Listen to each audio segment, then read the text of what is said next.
Bonjour, bonjour. Allez, nous voilà partis pour un nouveau point lecture et on va parler de 4 livres et vous allez voir, il y a des bonnes choses et même des livres qui vont vous surprendre de trouver sur ma chaîne. Et on commence avec une rom-com, mais tout à fait. J'ai lu de Ali Hazelwood, The Love Hypothesis. Et contrairement à ce qu'on pourrait penser, ça n'a pas du tout été un échec. On en parle. Donc, de ce que j'ai compris, tous les livres de cette autrice se passent dans l'univers scientifique. Donc là, on suit une jeune femme, Olive, qui est en 3e cycle de je sais pas quoi, qui fait des études brillantes de chercheuse scientifique et qui n'a pas eu de relation amoureuse depuis très longtemps. Voilà.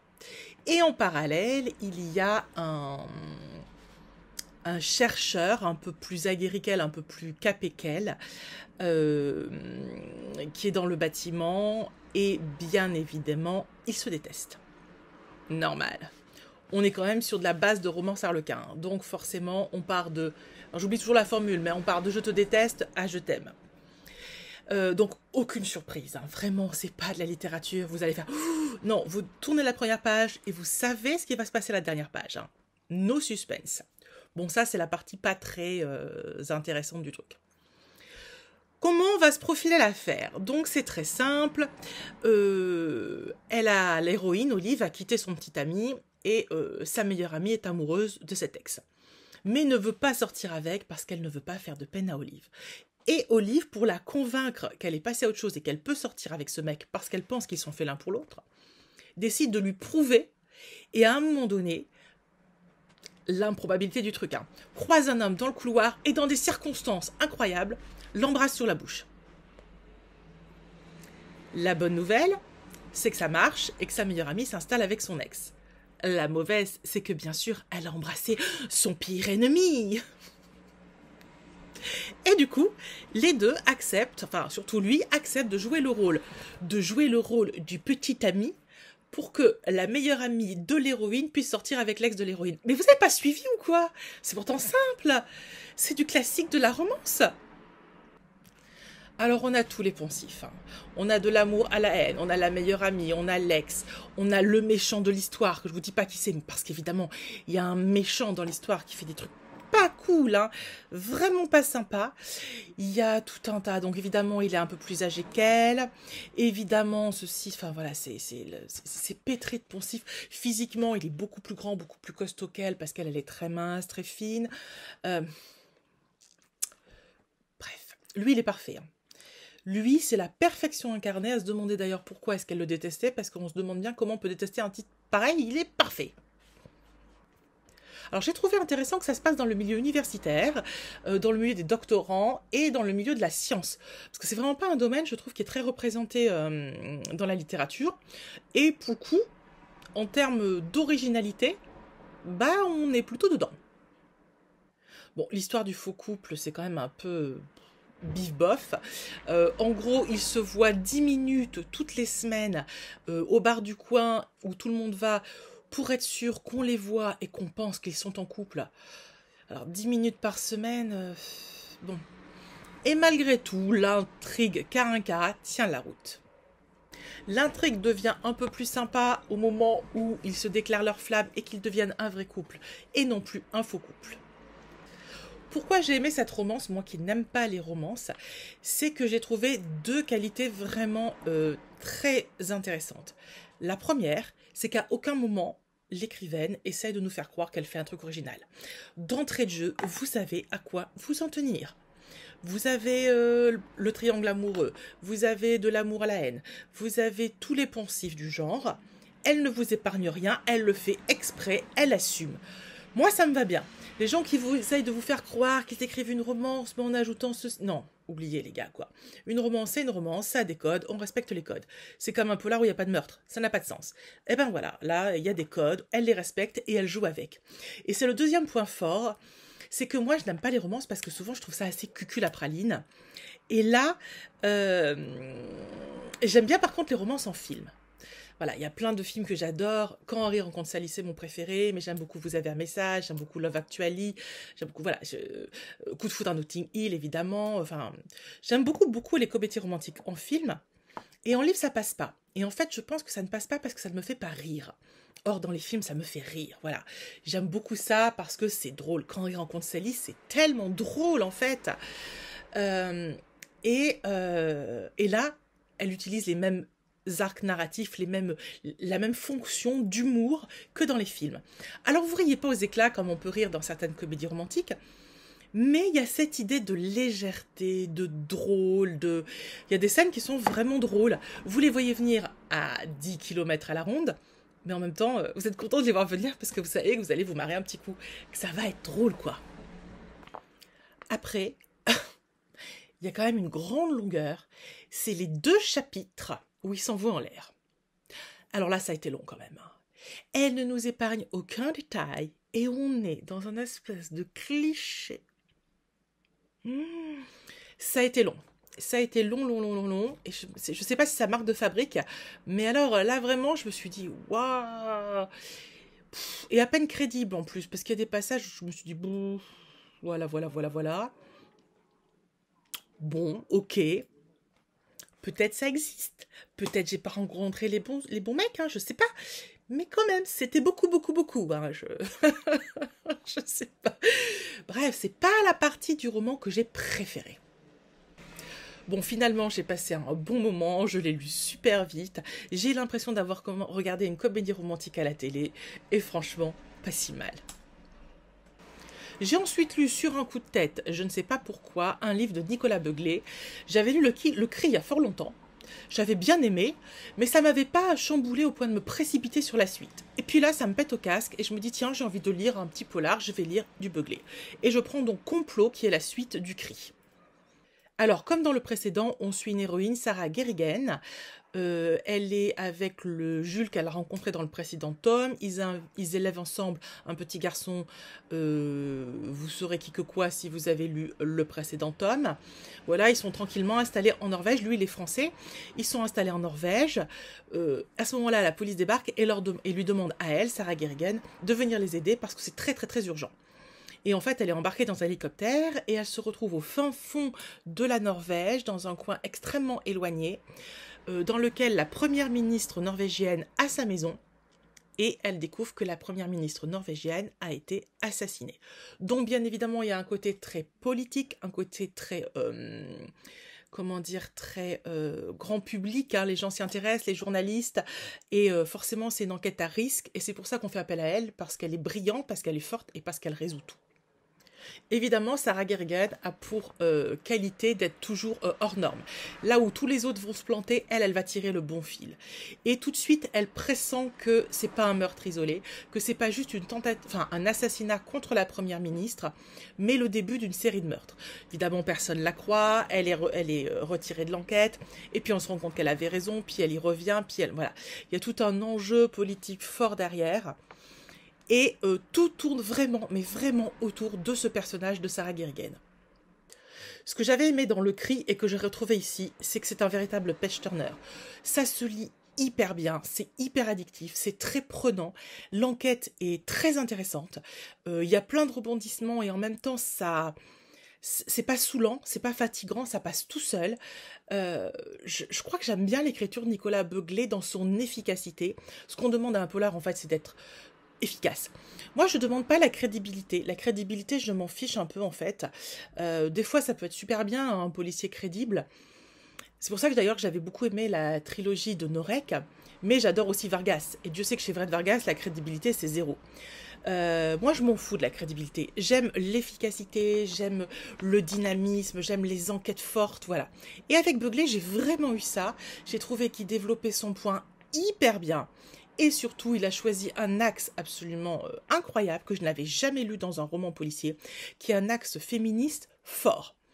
Et à travers son roman policier, il en profite pour dénoncer le patriarcat et une espèce d'archaïsme qui nous vient de la nuit des temps, dans lequel la femme a toujours été reléguée au second plan. Et il y va pas avec le dos de la cuillère, hein, ou il y va pas avec le dos de la main morte, ou il y va pas avec le dos de je sais pas quoi. Mais alors je peux vous dire qu'il balance le gars. Hein. Et ce qui est assez rigolo, c'est que vous apprenez plein de choses. Alors, j'ai pas appris énormément de choses parce que je connais mon sujet, mais quelqu'un qui n'y connaîtrait rien sur l'histoire des femmes, sur l'histoire du féminisme, sur la défense des femmes, franchement, Il y a énormément d'apports hyper intéressants. Et je me dis que c'est hyper intéressant que ce soit dans un polar, parce qu'un polar, c'est grand public. Tout le monde peut en lire, tout le monde en lit sur la plage. Et c'est l'occasion de faire glisser quelques petites notions importantes. Ouais, j'ai trouvé ça vachement bien. Comme je vous disais, il y a une tension omniprésente, il y a de l'aventure, il y a un peu de violence, mais pour ceux qui ont du mal avec la violence comme moi, ça reste modéré. Franchement, c'est tout à fait accessible et lisible en termes de violence. Bref, il y a toutes les ficelles du roman policier, mais ça fonctionne, alors ne boudons pas notre plaisir, c'est un roman policier très sympa. C'est un roman qui a un aspect très ludique, qui est un polar de plage, et qui a un apport culturel très fort. Et j'ai trouvé que le mix des deux fonctionnait très bien et que Nicolas Beuglet avait dû faire pas mal de recherches et que son roman fonctionne et s'articule en permanence formidablement bien entre apport culturel et efficacité romanesque au niveau de la résolution de l'enquête. Petite faiblesse, la fin du roman, pour moi, j'ai eu du mal avec cette fin de roman. Alors je vais pas m'appesantir dessus et je ne vais rien en dire, hein, bien évidemment.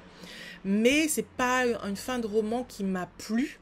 C'est pas qu'elle m'a pas convaincue, attention, c'est que ça m'a pas plu à moi en tant que personne, en tant que Nadia. Je n'ai pas aimé cette fin.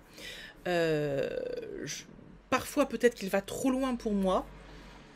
Sarah Guerguin, ok, mais bon, jusqu'où peut-elle aller? Je ne sais pas. Cela dit, de vous à moi, le nombre de films ou de livres dans lesquels le personnage, typiquement James Bond ou d'autres, font des trucs extraordinaires et ce sont toujours des hommes, ma foi, si pour une fois ça peut être une femme, bienvenue Sarah Guerguin.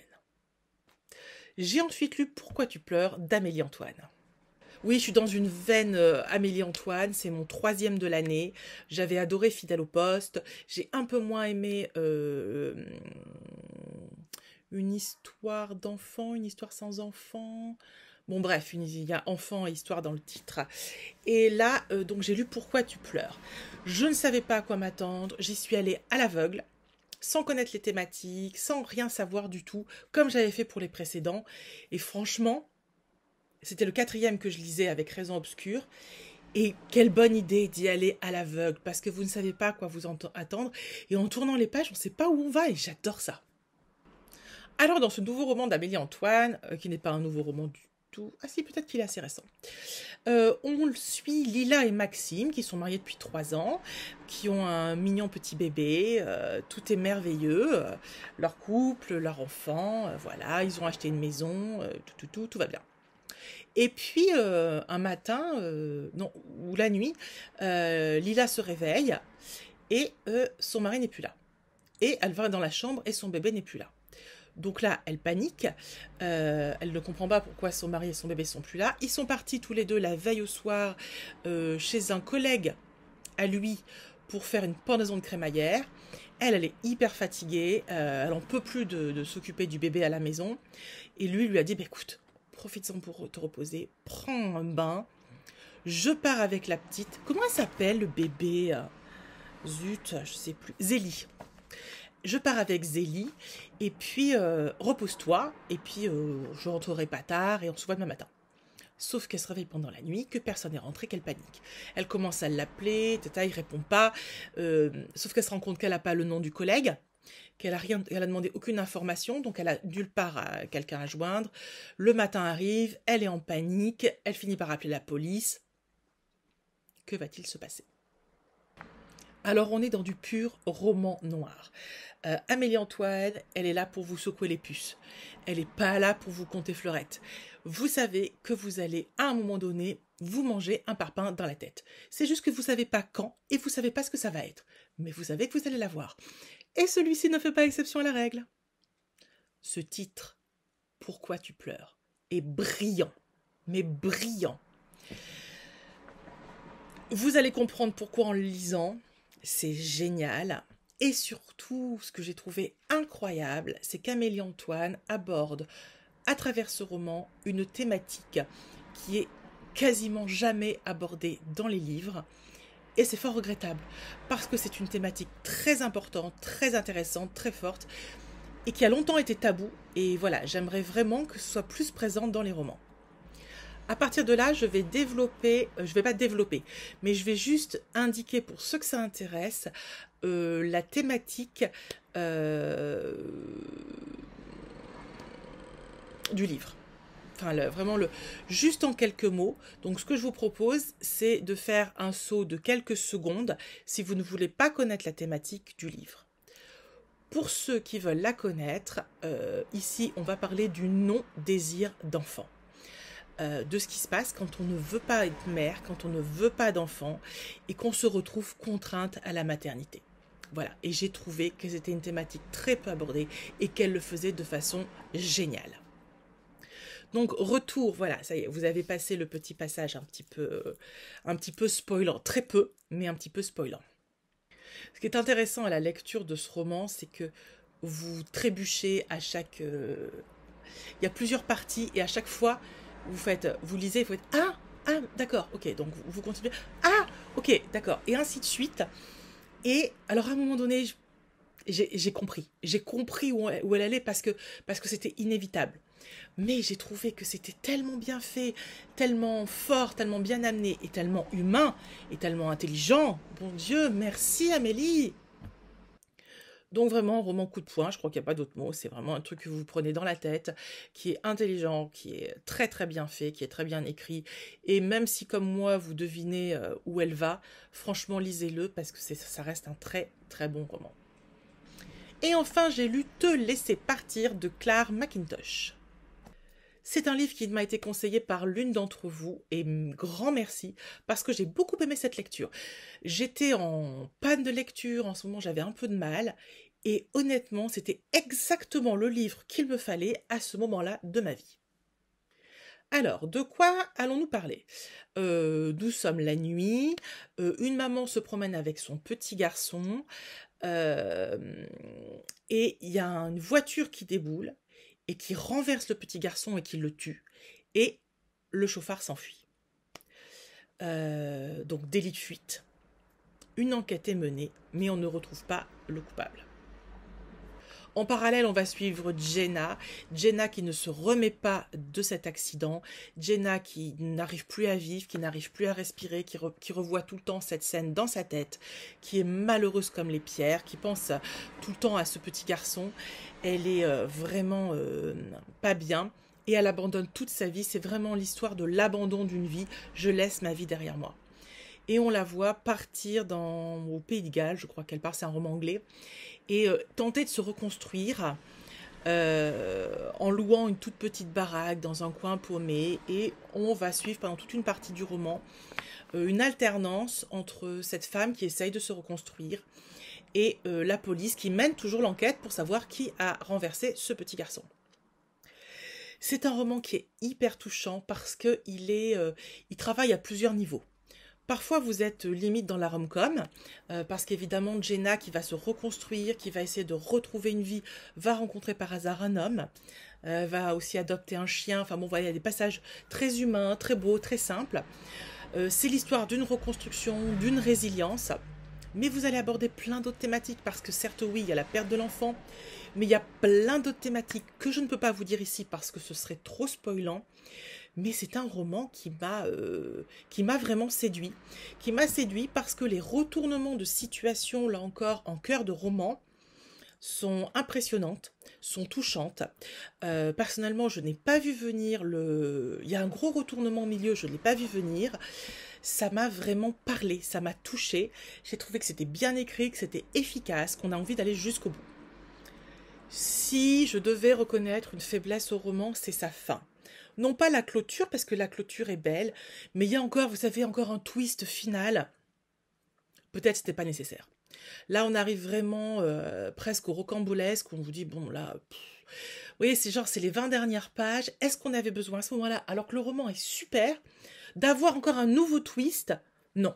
Pour moi, c'était inutile. Ça alourdit le truc et ça le rend moins crédible, et donc moins intéressant. Donc ça, c'est dommage. Mais à part cette finale qui est un peu ratée, le reste du roman est tellement touchant. Il y a deux choses qui sont très intéressantes. C'est d'abord l'écriture stylistique dans son rythme. C'est une écriture qui est très rythmée et qui fonctionne très bien à tous les niveaux. Qu'elle vous parle de polar, qu'elle vous parle de résilience, qu'elle vous parle d'amour, qu'elle vous parle d'amitié, qu'elle vous parle de harcèlement, de mort, de tout. Tout passe. L'écriture est à la fois simple et efficace. Donc j'ai vraiment beaucoup aimé cette façon d'amener les choses, de faire et de narrer cette aventure. Et en même temps, elle arrive aussi à vous asphyxier, ça vous prend à la gorge. Il y a des moments où vous en pouvez plus. Tellement c'est fort. Elle arrive vraiment à générer des angoisses, même des peurs. Il y a eu des passages où j'avais peur pour l'héroïne. Donc vraiment, c'est très très bien fait. Je ne vais pas revenir sur les sujets qu'aborde ce roman, pour ne pas spoiler. Mais dans tous les sujets qu'elle aborde, on sent que l'écrivaine a une volonté de crédibilité, de réalisme. Et elle l'est. Elle est crédible dans sa description du personnage, dans sa construction de ses personnages. Donc, à part les 20 dernières pages, il y a une espèce de description des personnages et de construction de cette aventure qui est très réelle, très touchante. Et personnellement, ça m'a beaucoup parlé. J'ai beaucoup aimé. Et c'est un roman, vraiment, que je vous invite à lire si vous avez envie de vous détendre. C'est pas très relaxant. Mais pour moi, j'ai pas besoin il n'y a pas de thématique relaxante. Ça peut être un roman avec des thématiques très fortes, mais que je vais trouver relaxant parce que ça va être un page turner, parce que ça va être, voilà. Et là, on est vraiment là-dedans. On est dans un roman qui vous porte. Et si vous êtes en panne de lecture, franchement, c'est pas mal.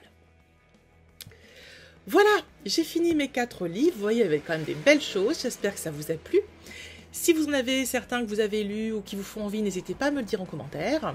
Comme d'habitude, je vous le rappelle, abonnez-vous, ce serait vraiment sympa.